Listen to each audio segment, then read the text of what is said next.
मेरा नाम Shawn O'Brien है। मैं डबलिन, आयरलैंड का रहने वाला हूँ। मेरी उम्र अब 30 साल है और मैं यहाँ के एक स्कूल में इतिहास पढ़ाता हूँ। लोग कहते हैं कि इतिहास पढ़ने वाला डर से दूर रहता है, लेकिन जो मैंने अपनी आंखों से देखा, उसने मेरी जिंदगी ही बदल दी। आज भी जब मैं उस रात को याद करता हूँ, तो मेरी रूह कांप उठती है। ये बात तब की है जब मैं सिर्फ 12 साल का था। गर्मियों की छुट्टियों में मेरी माँ हमें काउंटी क्लेयर के एनस नाम के शहर में ले गई थी। हमारा परिवार बड़ा था, मेरी माँ, मेरे 10 भाई बहन और मैं। पापा डबलिन में अपनी किराना दुकान संभाल रहे थे, तो इस ट्रिप पर नहीं आए। हमने वहाँ एक पुराना घर किराए पर लिया था। उसका नाम था कैरी हाउस। ये घर कभी सर माइकल कैरी का था। कहा जाता था कि वो आदमी बहुत अजीब था, किसी से बोलता नहीं था और रात में अपने घर में बंद रहता था। एक तूफानी रात में वो अचानक गायब हो गया। कोई नहीं जानता कि वो कहाँ गया, बस ऐसा लगा जैसे हवा में घुल गया हो। कुछ लोग कहते थे कि उस रात शैतान खुद आया और उसे अपने साथ ले गया। उसके बाद वो घर वीरान हो गया और लोग कहते थे कि वहां उसकी आत्मा आज भी भटकती है। वो घर कई सालों तक खाली पड़ा रहा। फिर किसी ने हमें वो घर बेहद सस्ते किराए पर दे दिया, साल का सिर्फ 20 पाउंड। मकान मालिक ने एक ही शर्त रखी थी, अटारी के कमरे में मत जाना। वहां चूहे हैं और रात में कोई भी आवाज आए तो नजरअंदाज करना। शुरू में सब कुछ ठीक था। दिन में हम खेतों में खेलते, पहाड़ों पर घूमते और शाम को खिड़की से सूरज डूबते देखते। पर एक दिन मेरी सबसे बड़ी बहन नोरा, जो लंबी और लाल बालों वाली थी, ऊपर के कमरे साफ कर रही थी। गलती से उसने अटारी का दरवाजा खोल दिया। जैसे ही उसने दरवाजा खोला, वो जोर से चीख पड़ी। इतनी जोर की आवाज थी कि हम सब नीचे से भागकर ऊपर आए। वो कांप रही थी, उसका चेहरा सफेद पड़ चुका था। माँ ने उसे गले लगाया और पूछा, क्या देखा? वो कांपती आवाज में बोली, वहां एक बूढ़ा आदमी बैठा था, काले कोट और टोपी में, पर उसका चेहरा नहीं था। बस सफेद कागज की तरह, जैसे बच्चों का बनाया नकली मास्क। माँ ने समझाने की कोशिश की, तुम्हें कोई चूहा दिखा होगा। पर नोरा का हाल देखकर हम सब बच्चे डर गए। उस रात हम सब ने माँ के कमरे में ही सोने का फैसला किया। डर इतना था कि हमने 12 मोमबत्तियां जला दी।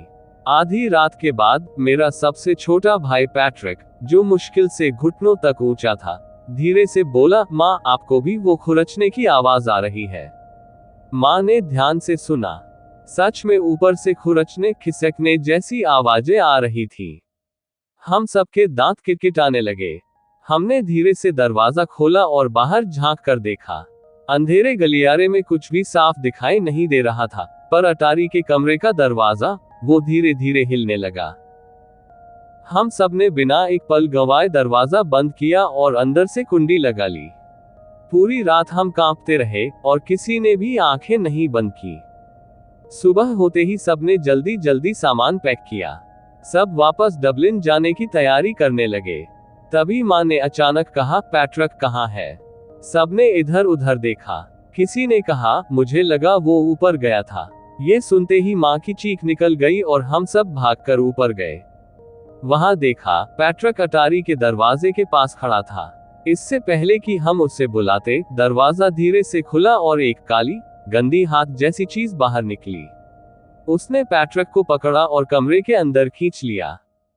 नोरा चीखती हुई भागी और पैट्रिक का पैर पकड़ लिया। उसने पूरी ताकत से खींचा। पैट्रिक चिल्ला रहा था, नोरा रो रही थी।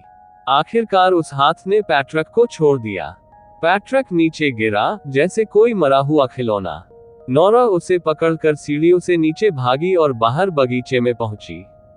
माँ ने पैट्रिक को गले लगाया। पैट्रिक कांपते हुए बोला, मुझे एक बहुत बड़ी काली मकड़ी ने पकड़ा था, वो कोई शैतान था। माँ ने तुरंत पुलिस को फोन किया। कुछ ही देर में एक पुलिस की कार आ गई। ऑफिसर ने पैट्रिक की बात सुनी और डरते डरते ऊपर गया। जब वो नीचे लौटा, उसका चेहरा सफेद था। उसने अपने साथी से कहा, जाओ, 2 शॉटगन और गोलियां लेकर आओ जल्दी। सैनिक भागा और थोड़ी देर में बंदूकें लेकर लौट आया। दोनों ने अपने जूते उतार दिए ताकि आवाज न हो। फिर चिमनी के पास बैठकर इंतजार करने लगे। एक अजीब सी खामोशी थी, सिर्फ घड़ी की टिक टिक और हमारे डर की धड़कनें। फिर अचानक चिमनी से रेंगने खिसकने की आवाज आई।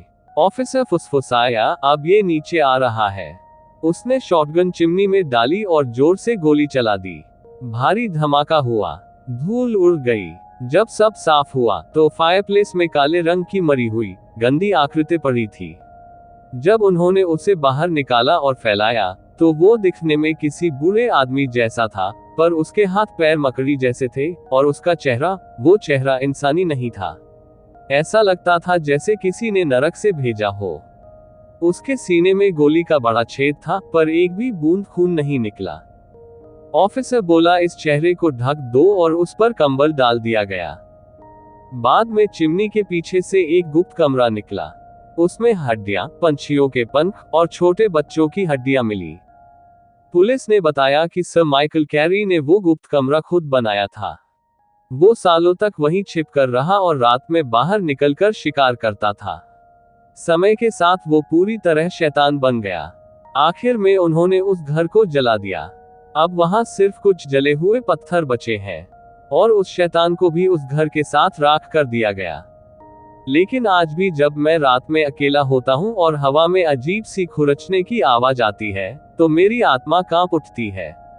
कभी कभी लगता है वो शैतान अब भी अपने शिकार के लिए किसी को ढूंढ रहा है।